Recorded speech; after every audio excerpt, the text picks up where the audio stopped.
muy buenos días. En esta mañana vamos a hablar acerca de las excepciones a la prueba prohibida. Vamos a presentar los integrantes: Edwin Ayala, Jenny Amaya, Verónica Castellanos y mi persona Milena Díaz. En esta presentación nos vamos a basar en una revista catalana denominada La Prueba Ilícita, Reglas de la Exclusión Probatoria y sus excepciones. Comenzamos hablando acerca un poco del proceso penal, el cual está constituido por un número de reglamentaciones jurídicas que van a establecer la forma en que se debe investigar en el proceso penal, el cual también se encuentran promulgadas las garantías que se deben asignar a cada persona. Pero vamos a comenzar definiendo qué es la prueba ilícita. Esta es aquella que se obtiene o se practica con vulneración de derechos fundamentales, con infracción de la normativa procesal que va a regular el procedimiento probatorio, sin afectar los derechos fundamentales. La prueba ilícita contiene ciertas características que para poder ofrecer y admitir y rechazar la prueba, estas deben cumplir lo que establece el artículo 175 del Código Procesal Penal, en donde se va a validar la valoración de la prueba, ya que esta se puede tratar de una prueba ilícita o puede ser una prueba prohibida. Sin embargo, la Sala de lo Penal, en una sentencia de casación, hace esta distinción entre la prueba ilícita y la prueba prohibida, siendo la prueba prohibida la que se obtiene vulnerando normas constitucionales que van a tutelar derechos fundamentales, y la prueba ilícita va a ser aquella que es obtenida por medio de una infracción de ley. Y bien, entramos ya en materia de en qué consiste la regla de la exclusión y cómo se da el surgimiento de esta. Por lo que vamos a decir que los límites impuestos por la Constitución y las leyes secundarias para la averiguación de la verdad no va a tener ningún sentido si se obtienen por medio de violación de dichos límites, los cuales van a tener como consecuencia la inadmisibilidad o expulsión del proceso penal de esa prueba obtenida. Es así como surge la llamada regla de la exclusión.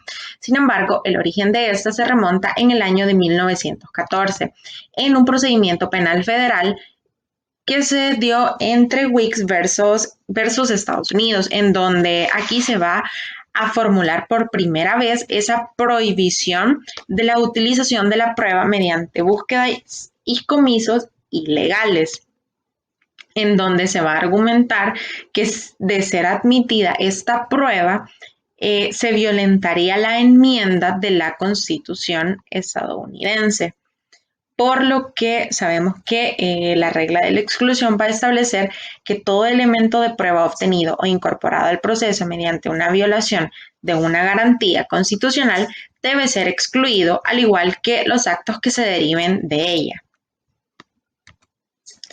Sin embargo, la regla de la exclusión tiene ciertos argumentos a favor de ella, como podemos ver el efecto disuasorio y fundamento ético. Luego encontramos el argumento que la exclusión va a obtener ilegalmente. Va a dejar a la sociedad a la merced de los peligrosos homicidas. Esto se ve un poco exagerado, pues la aplicación a casos concretos de esto va a referirse a esos delitos menores, como por ejemplo tenencia de drogas, en las cuales no se pueda cometer algún error de dejar impune a alguien, pero tampoco es algo que suceda a diario y no debemos enfrentarnos a la posibilidad de tener actitudes alarmistas. La otra argumento a favor es el fundamento constitucional, hacer que si personas culpables de un delito no reciben una sanción, esto no va a ser una regla de exclusión, sino que va a venir siendo garantías que la Constitución confiere. Y por último, vamos a ver, determinar la posibilidad de la validez constitucional de ciertas prácticas, en donde se va a ser parte del órgano judicial y de los tribunales poder analizar estas cuestiones de mayor importancia.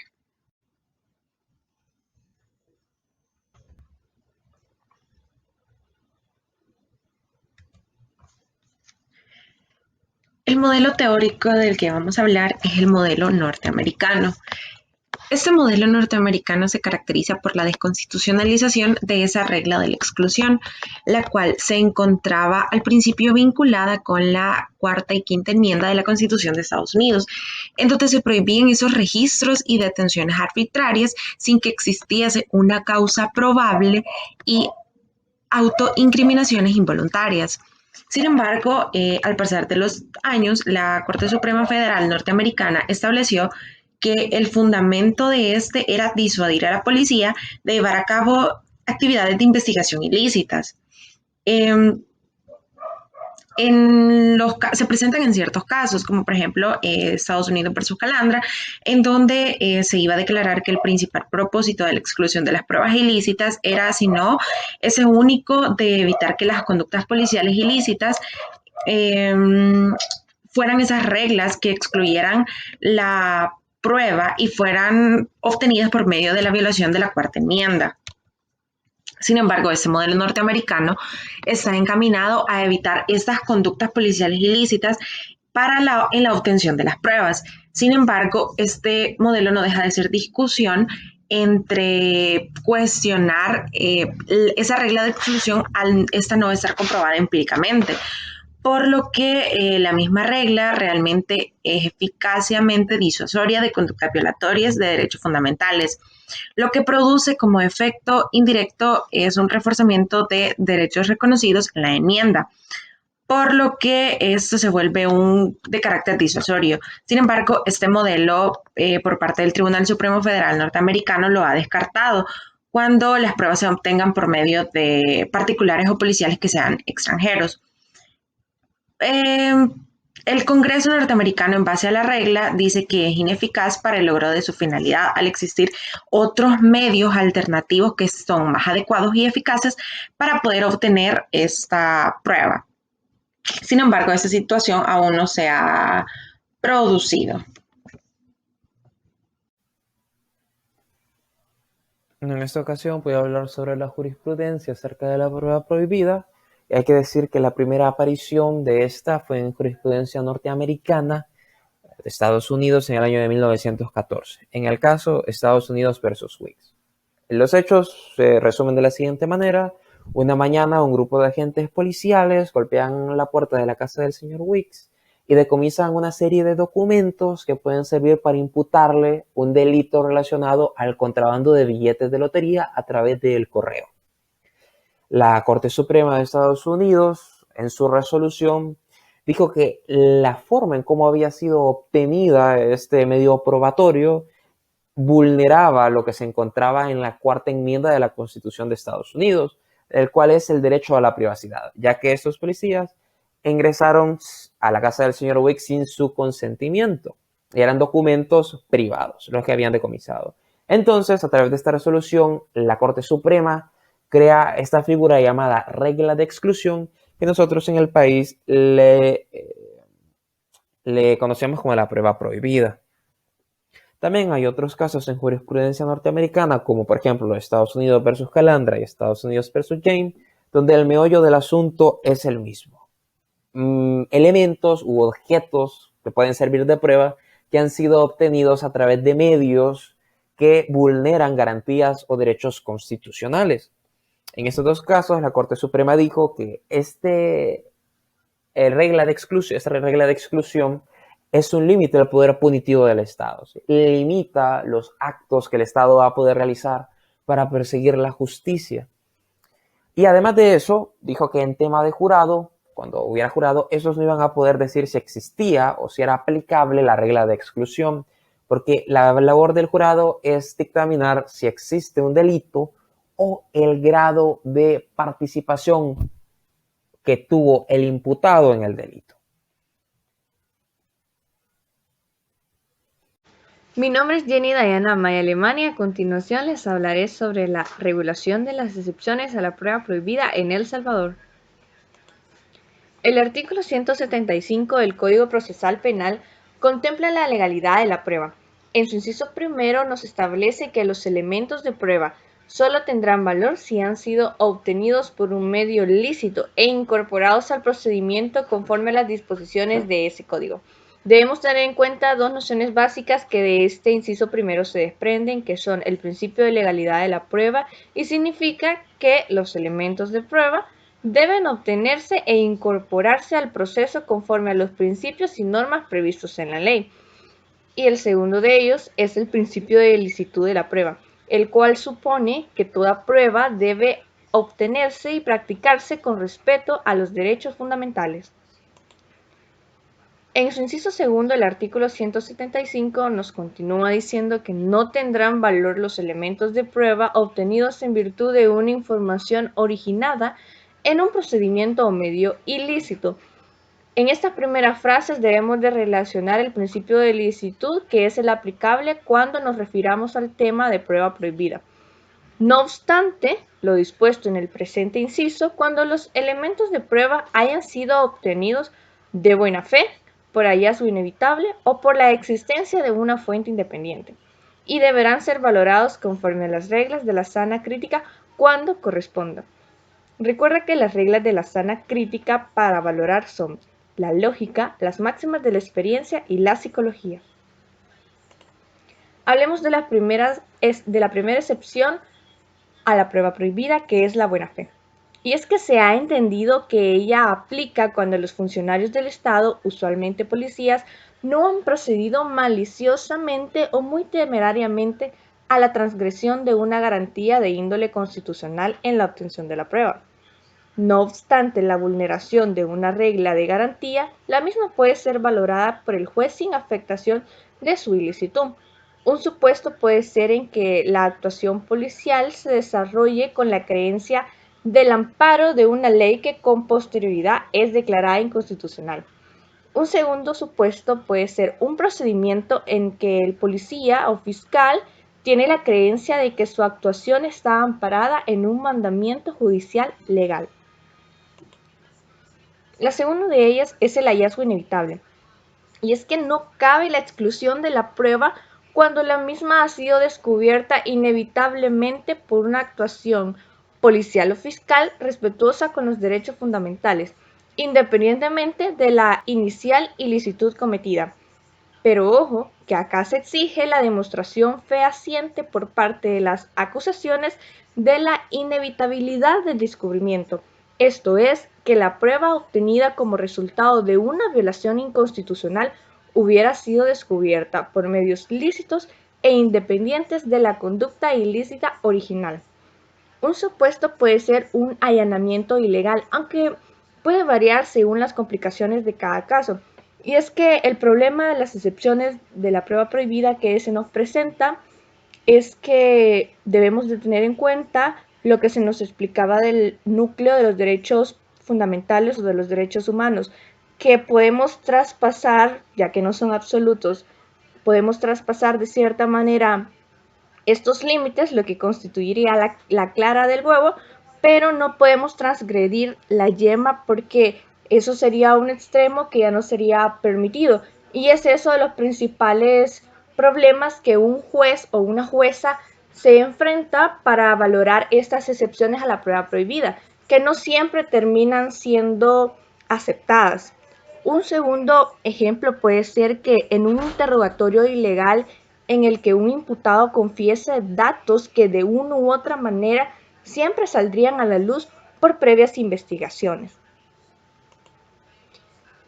El tercero de ellos es fuente independiente, y es que el ofrecimiento de una prueba que no guarda ningún tipo de conexión y es independiente de la prueba ilícita inicial no se cumple con el presupuesto esencial determinante del reconocimiento de eficacia refleja. Y si tú te preguntas, ¿qué es la eficacia refleja? Bueno, sin perjuicio que acá en este video nos estamos refiriendo a las excepciones a la prueba prohibida, déjame recordarte la teoría del fruto envenenado. Y es que la exclusión alcanza no solo la prueba originaria practicada ilícitamente, sino también a todas aquellas pruebas derivadas que aunque han sido obtenidas lícitamente, esto es constitucionalmente, tienen su origen en informaciones o datos obtenidos como consecuencia de la actuación ilícita inicial. Ponemos el ejemplo del árbol del fruto envenenado, en el que si una manzana está envenenada, por consecuencia las demás podrían estar contaminadas. Acá tenemos un esquema sobre todo lo hablado anteriormente que les puede servir para una mejor comprensión. Acá tenemos la ilicitud, que es lo que vulnera derechos fundamentales, su efecto reflejo y las excepciones. Nos trasladamos a la siguiente parte, que está la buena fe, en la cual admito prueba ilícita y el resto de prueba derivada de ella, puesto que creemos en la buena fe, en esa creencia que no hubo malicia por parte de la actuación policial o fiscal. La segunda de ellas, el hallazgo inevitable, en la cual excluyo prueba ilícita y admito prueba derivada, porque inevitablemente la iba a encontrar y se debe demostrar fehacientemente, recordemos. Y la tercera, fuente independiente, que se admite por tratarse de una desconexión causal con la obtenida ilícitamente. A continuación hablaremos sobre el punto de la buena fe con más detenimiento. Buenos días, mi nombre es Verónica Castellano y en esta ocasión vamos a hablar sobre la excepción de la buena fe en la actuación policial. Bueno, dice que su origen tiene en la jurisprudencia del Tribunal Supremo Federal norteamericano.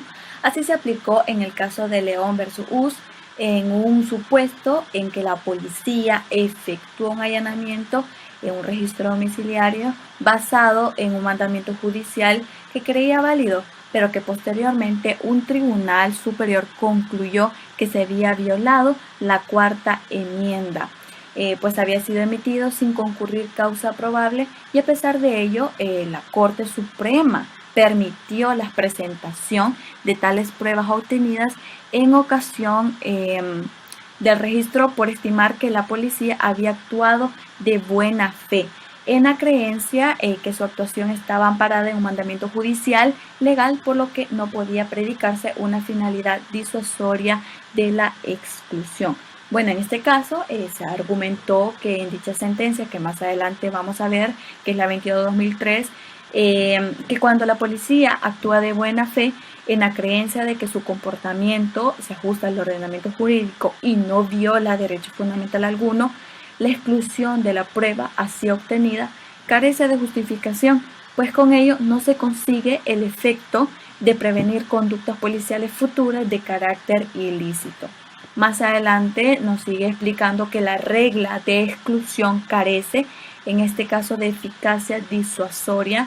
También se ha aplicado dicha excepción en un supuesto en que la actuación policial se había desarrollado al amparo de una ley que con posterioridad fue declarada inconstitucional.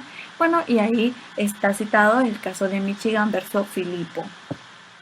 ¿Qué se trata aquí? Que se trata de una verdadera excepción a la aplicación directa de la propia regla de exclusión. Dicha excepción ha sido acogida por la sentencia 22/2003, en donde aún reconociendo que la prueba se había obtenido con vulneración del derecho a la inviolabilidad domiciliaria, admitió la valoración del resultado en el proceso sin aplicar la regla de exclusión. Está el articulado, y al no apreciarse dolo ni culpa en la actuación de los agentes policiales actuantes, quienes en todo momento creyeron ellos estar actuando de conformidad a la Constitución. La sentencia califica en este caso a la aplicación de la regla de exclusión como remedio impertinente y excesivo. Y bueno, nos recuerda a la jurisprudencia norteamericana que antes nosotros nos hemos pronunciado y nos hemos referido. Aquí también está siguiendo el caso mismo de la sentencia 22/2003, en donde entraron los policías al domicilio del detenido con el consentimiento exclusivo de la esposa y a su vez denunciante, porque se trataba de una denuncia por violencia de género, y bueno, durante el cual se ocupó un arma de fuego que era propiedad del acusado. Y bueno, la sentencia apreció la violación del derecho fundamental de la inviolabilidad domiciliaria. Acá está el articulado, la sentencia, y bueno, pero como puede apreciarse, no se trata simplemente de limitar o excluir la eficacia que se refleja en la prueba ilícita, sino que la excepción de la buena fe actúa neutralizando la propia aplicación de la regla de exclusión.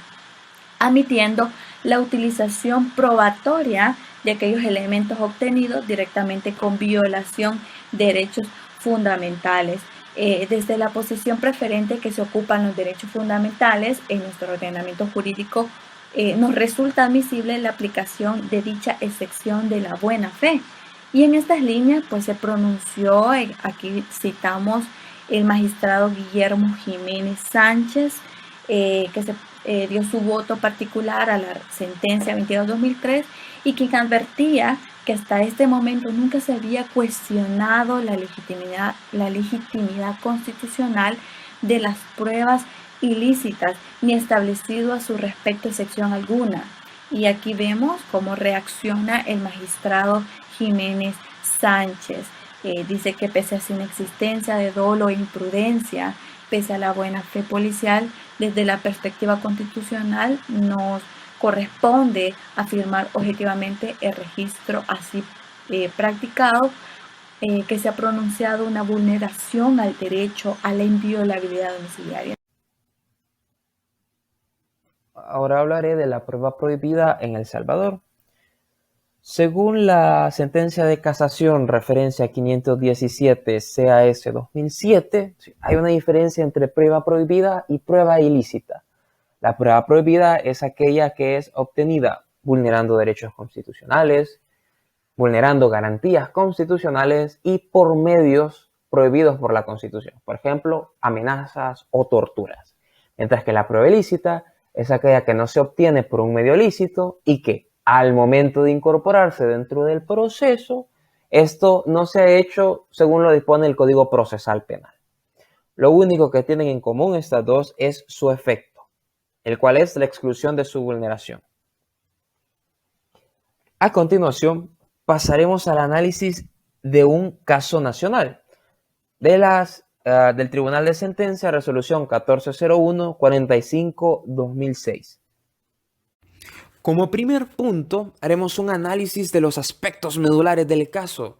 Los hechos se sitúan una mañana, agentes de la PNC tocan la propiedad en la cual una señora abre la puerta, responde y los agentes le dicen que están haciendo un cateo, ya que les habían informado que dentro de la casa habían 2 armas de fuego ilegales. Según la versión de uno de los testigos, la señora les dio permiso de pasar en la vivienda y que hicieran el cateo respectivo. Una vez los agentes terminaron de revisar la casa, no encontraron las 2 armas de fuego. Sin embargo, se llevan el premio mayor o la gran sorpresa de que en el patio de la casa habían 3 plantas de marihuana, que según el propietario de la vivienda eran para uso medicinal, ya que su esposa las necesitaba. Sin embargo, una de la versión de los testigos puede decir que esta no es del todo cierta, ya que según este testigo, la esposa no le dio permiso de ingresar a hacer el cateo y aún así los agentes de la PNC entraron a la vivienda. Y una vez encontraron las plantas de marihuana, obligaron al propietario de la casa a decir, o mejor dicho, a aceptar que él también era el dueño de las plantas. O de lo contrario, lo amenazaron de que privarían de libertad a su esposa. Ahora bien, luego de ese análisis de los aspectos medulares del caso, debemos de decir que la prueba prohibida entonces es aquel tipo de prueba que se obtiene vulnerando derechos fundamentales, ¿sí? Y es un límite al poder punitivo del Estado, ¿sí? Un límite el cual pone un límite a aquellos actos que puede hacer el Estado para llegar a la persecución de la justicia. Y por eso adquiere un doble carácter negativo. El primero es la prohibición constitucional y el segundo es la ineficacia procesal. Prohibición constitucional, porque la investigación y penalización de un delito no puede hacerse rompiendo normas constitucionales. Y ineficacia procesal, porque toda prueba que sea obtenida rompiendo normas constitucionales va a ser nula, no será tomada en cuenta, claro, salvo excepciones. Ahora, consecuencias de la prueba prohibida. ¿Sí? Primera, una regla de exclusión según la cual no puede introducirse al proceso un hecho descubierto o una declaración realizada que vulnere derechos constitucionales. y un efecto reflejo de la prueba prohibida, ¿sí?, en el cual tenemos un medio probatorio que ha sido obtenido lícitamente, pero este se deriva de un medio probatorio que fue obtenido vulnerando la Constitución. Por eso, el medio probatorio obtenido lícitamente está contaminado por su predecesor. A esto también se le conoce como el fruto del árbol envenenado. Podemos decir que los jueces también juegan un papel dentro de la prueba prohibida, y es que estos tienen la facultad para decir la licitud o ilicitud de la prueba. Esto como una manera de protección constitucional al momento de administrar la justicia, ¿no? Tienen esa función de proteger la Constitución. Cabe recalcar que, aunque estamos muy desarrollados con el tema de prueba prohibida, nuestra jurisprudencia no se explaya en sus excepciones, ¿sí?, no como en el sistema anglosajón o en el sistema alemán. No encontramos ninguna jurisprudencia que nos hable sobre excepciones a la prueba prohibida. Por lo tanto, solo pusimos estas que nos dan su definición y sus características esenciales.